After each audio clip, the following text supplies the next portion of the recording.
কত মজলুম ভাই জেলখানে কষ্ট পাচ্ছেন বেহিসাব। আল্লামা মামুনুল হক সাহেব দামাত বরকাতুম বলতেছিলেন আমাকে ওদিন যে 12 সালে আপনিও জেল খেটেছেন, আমরাও খেটেছি। বলেন যে আমরা কয়জন মাজলুমের খবর নিয়েছি, কয়জন? সর্বশেষ উনি বললেন 2 জন আলেমের কথা, যারা জেলখানার মাজলুমদের খোঁজ খবর রাখেন। তার সর্বপ্রথম নাম হলো আল্লামা মুফতি হারুন ইজহার দামাত বরকাতুহু। আরেকজন হলেন মুফতি মুস্তাকুন নবী সাহেব দামাত বরকাতুহু। এই 2 জনই মাজলুমদের খোঁজ খবর রাখেন। আরে ভাই, ওরাও তো আমার মতো ভাই, ওদের তো বউ বাচ্চা আছে, সংসার আছে, ওরাও তো দ্বীনের জন্য, ইসলামের জন্য আজকে বছরকে বছর জেলখানায় কষ্ট পাইতেছে। কারো বিবি পাগল হয়ে গেছে, সন্তান মারা গেছে, এত বছর পর্যন্ত একজন উকিল ধরার তৌফিক শক্তি তাদের নাই। আল্লাহ রাব্বুল আলামিন তাদেরকে ওখানে রাখছেন, কিন্তু আমরা তাদের কোনো খোঁজ খবর নেই না। আরে ভাই, আমিও তো মুসলমান, আমি আমার বিবি বাচ্চা নিয়ে সংসার করছি, খাচ্ছি, আমি আমার বাবাকে মাকে নিয়ে চলছি, কিন্তু আমার আরেকজন ভাই যে জেলখানে কষ্ট পাইতেছে এই খবর কারণে রাখিও না। শুধু তাই না, আলেম পরিবারের লোক ওলামায়ে কেরাম পর্যন্ত ভাইয়ের খবর রাখে না, কারণ জঙ্গি মামলায় ঢুকছে। আল্লাহ রাব্বুল আলামিন আমাদেরকে সঠিক বুঝ দান করুন। আগে মানুষ ইসলামের জন্য, সংশোধনের জন্য জঙ্গলে চলে যেত। বর্তমানে মানুষের সংশোধন ওলামায়ে কেরামের উত্তম জায়গা হলো জেলখানা। তার প্রমাণ এই যে গুনবী সাহেব জেলখানায় গেছেন, আল্লাহর 30 পারা কোরআন বুকে ধারণ করে জেলখানা থেকে বেরিয়ে এসেছেন। 17 পারা মুখস্থ করেছেন, বাকিটা আগে। আল্লাহ তাআলা রুহানি অনেক তারাক্কি দান করেন।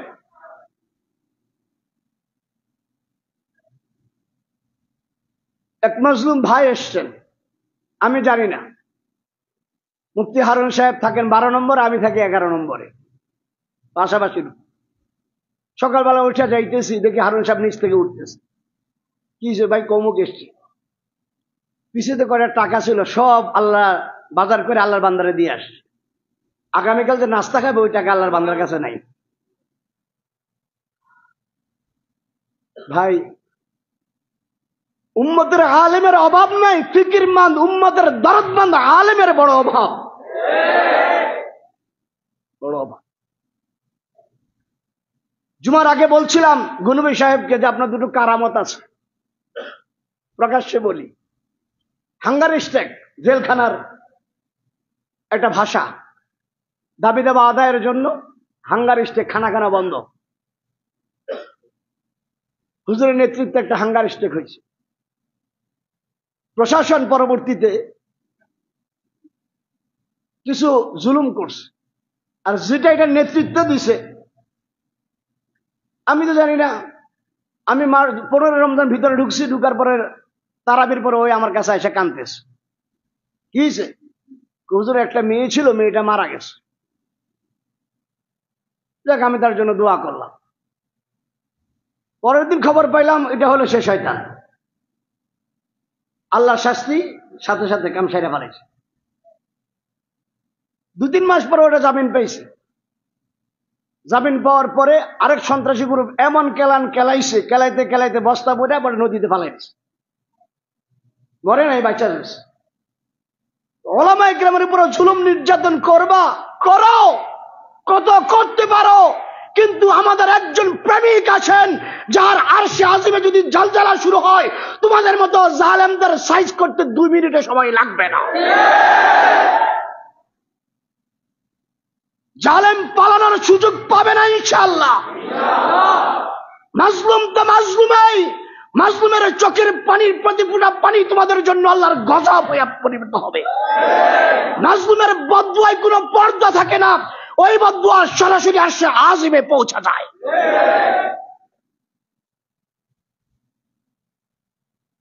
আল্লাহর সাথে যেভাবে চলে সেভাবে আল্লাহ চালায়। আমার কাছে অনেক মাজলুম আল্লামা মুফতি হারুন ইজহার সাহেবের কাছে পয়গাম পাঠিয়েছে, মাজলুমের পয়গাম। উকিল নাই, তার আবদার হুজুরকে বললে একটা উকিলের ব্যবস্থা করে,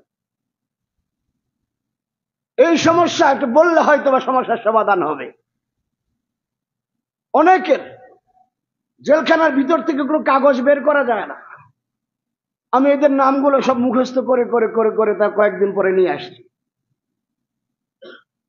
পয়গাম হুজুরের কাছে আবদার একটাই ওদের।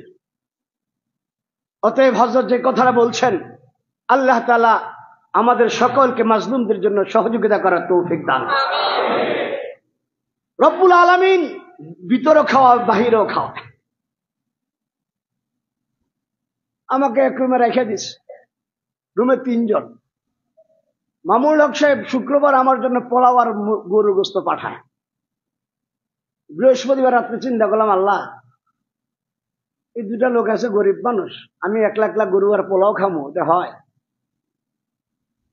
শুক্রবারের জুমার নামাজের আগে, জুমাতে পড়ি না জোহর পড়ি, একজন আইসা 2 প্যাকেট গরু গোশত দিয়ে গেছে। ওই দেয়ালের উপরে কোনার দিকে তাকায় আল্লাহর কাছে গেলাম মনে মনে, আমার পাইলা না, গরু গোশতটা পাঠাইলাম, পোলাও দিব কেডা? জোহর নামাজ পড়া সুন্নতের আগে বসছে, জিকির করতেছি, আইসা থেকে আরেকজন এসে পোলাও দিয়ে গেছে। 3 জনে খাইলাম। রিজিক এমনি আসে, আল্লাহ জেলখানাও খাওয়ায় ইনশাআল্লাহ। অতএব হযরত ভাই বারাদার,